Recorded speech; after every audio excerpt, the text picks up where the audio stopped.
O Brasil, um país com uma das maiores biodiversidades do planeta, não é mesmo?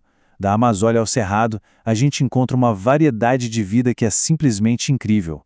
Só que, no meio de tanta beleza, existe um outro lado. Um lado fascinante, de criaturas que desenvolveram uma das ferramentas de sobrevivência mais potentes da natureza, o veneno. Olhem só para essa imagem. Ela resume perfeitamente o nosso tema de hoje. A ideia aqui não é ter medo, mas sim respeito, compreensão. Esses animais não são monstros de forma alguma, são peças vitais dos seus ecossistemas e para a gente conseguir coexistir com eles, tudo começa com conhecimento. E olha, o assunto é muito sério. Não estamos a falar de um ou outro acidente isolado. Não. O envenenamento por picada de cobra é um problema de saúde pública global. E o Brasil, claro, com toda a sua fauna, está bem no centro da questão. Para se ter uma ideia, a OMS tem como meta reduzir a mortalidade em 50% até 2030. Isso mostra o quão urgente é o tema. Ok, antes da gente continuar, vamos só esclarecer uma coisinha que muita gente confunde. Qual a diferença entre peçonhento e venenoso? É bem simples, na verdade. Um bicho peçonhento, tipo uma cobra ou um escorpião, precisa injetar a toxina. Pensa em presas, ferrões, algo que perfura. Já um animal venenoso, como certos sapos, libera as toxinas de forma passiva, sabe? Por contacto ou se alguém tentar comê-lo. Nesta nossa conversa, o foco vai ser nos peçonhentos. E vamos começar, claro, pelo grupo que talvez cause a maior preocupação médica no Brasil, as serpentes, mais especificamente as víboras. É nesse grupo que estão algumas das espécies mais conhecidas e temidas do país. E acreditem, por ótimos motivos. Mas como é que se identifica uma víbora perigosa? A resposta está num detalhe fascinante da sua anatomia. Reparem bem nessa pequena abertura entre o olho e a narina da serpente. O nome disso é fosseta lureal. É um sensor de calor super potente que ajuda a cobra a caçar presas de sangue quente até no escuro total. É basicamente a marca registada das jararacas, cascavéis e surucucos.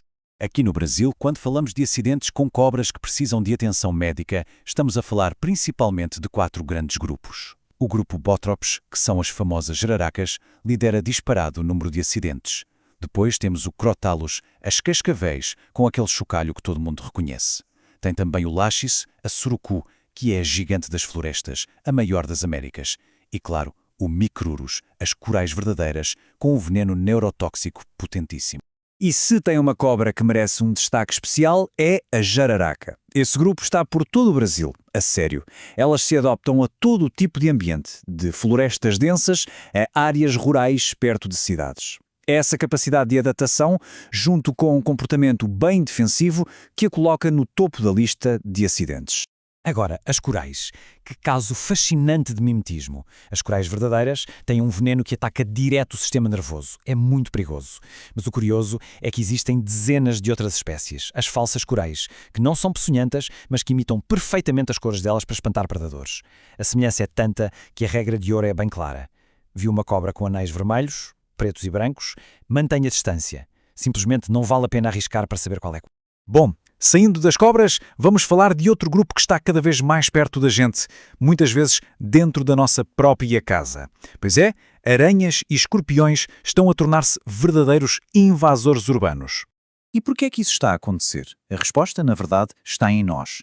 A forma como as nossas cidades crescem, com o entulho de construção, terrenos abandonados, redes de esgoto e, claro, muita comida fácil como baratas. Tudo isso cria um verdadeiro paraíso para eles.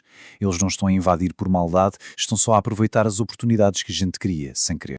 E de todos os escorpiões, o amarelo é o que mais preocupa. O veneno dele é muito forte e é especialmente perigoso para crianças. E ele tem uma carta na manga biológica que é incrível, a partenogênese. Sabe o que é isso? Significa que as fêmeas conseguem se reproduzir sem precisar de machos. Elas basicamente se clonam. Isso faz com que uma única fêmea possa começar uma infestação inteira sozinha. É por isso que eles se espalham tão rápido.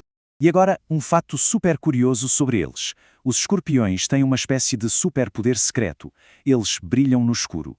Se apontarmos uma luz ultravioleta para eles, eles ficam com uma cor verde ciano vibrante. Ninguém sabe 100% o porquê. Talvez seja para se encontrarem ou para evitar predadores, quem sabe. Mas é uma característica espetacular que os biólogos usam para encontrá-los à noite. E quanto às aranhas? No Brasil, a gente precisa ficar de olho em 3 grupos principais. Primeiro, a aranha marrom, que é super discreta, mas a picada dela pode causar uma necrose bem feia na pele. Depois, a famosa armadeira, que se ergue toda para atacar e tem uma das picadas mais dolorosas que existem. E por fim, a viúva negra. Os acidentes com ela são mais raros, felizmente, mas o veneno dela também é neurotóxico e muito potente. Ok, já falamos de cobras, aranhas e escorpiões, os suspeitos do costume, certo? Mas a lista de animais peçonhentos no Brasil vai muito além. E, na verdade, alguns dos perigos mais inesperados estão escondidos bem debaixo do nosso nariz. Parece inofensiva, não parece? Pois é, esta é a lagarta do género Lonomia, também chamada de Taturana oblíqua. Um simples toque nesses pelinhos, que na verdade são cerdas, injeta um veneno que bagunça toda a coagulação do sangue, podendo levar a hemorragias internas graves. E o pior é que elas costumam andar em grupos, nos troncos das árvores, o que torna um esbarrão acidental ainda mais perigoso. E a lista não para por aí, o que só mostra como o veneno é uma ferramenta comum na natureza. Nos nossos rios, por exemplo, temos arraias que se defendem com ferrões venenosos. Em terra, as centopeias podem dar uma picada que dói muito. E tem até uns besouros, os potós, que nem precisam picar. Eles liberam um líquido que causa queimaduras químicas na pele. E claro, não dá para esquecer das abelhas e vespas, que apesar de comuns podem ser fatais para quem tem alergia. Certo. Agora que a gente já conhece um pouco mais dos riscos, vamos para a parte mais importante de todas. Como é que podemos coexistir de forma segura?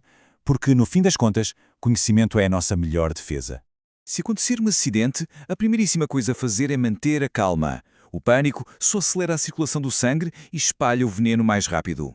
Lave o local, só com água e sabão, mantenha o braço ou a perna elevados e vá para o hospital mais próximo o mais rápido possível. E uma dica de ouro: se der para tirar uma foto do bicho, com segurança, claro, isso ajuda demais os médicos a escolherem o soro certo. Mas olha, tão importante quanto saber o que fazer é saber o que nunca, em hipótese alguma, se deve fazer. Esqueçam os mitos populares, por favor. Nada de torniquete, isso pode causar necrose e levar até a uma amputação. Não corte e nem tente sugar a ferida, isso só aumenta o risco de infecção. E remédio caseiro, café, álcool, nada disso funciona e só faz perder um tempo precioso que deveria ser usado para chegar ao hospital. E claro, a melhor forma de lidar com um acidente é, antes de mais nada, evitá-lo. E atitudes simples fazem toda a diferença. Usar sapatos fechados em áreas de risco, usar luvas para mexer em lenha ou entulho, sacudir sapatos e roupas antes de vestir, manter a casa e o quintal limpos também é fundamental. São coisas pequenas que minimizam muitos encontros indesejados. E para a gente ir fechando, vamos mudar um pouco a perspectiva. Porque aqui existe um paradoxo incrível. O mesmo veneno que pode matar é também uma fonte riquíssima para a medicina. Substâncias que vieram do veneno de cobras, por exemplo, já deram origem a remédios essenciais, como o captopril, um dos mais usados para hipertensão. Ou seja, essa biodiversidade não é só um perigo, é uma verdadeira biblioteca de soluções esperando para ser descoberta. No final das contas, o ponto-chave é este aqui. Aranhas, cobras, escorpiões. Eles são predadores. Eles controlam populações de insetos, de roedores. Eles não são maus.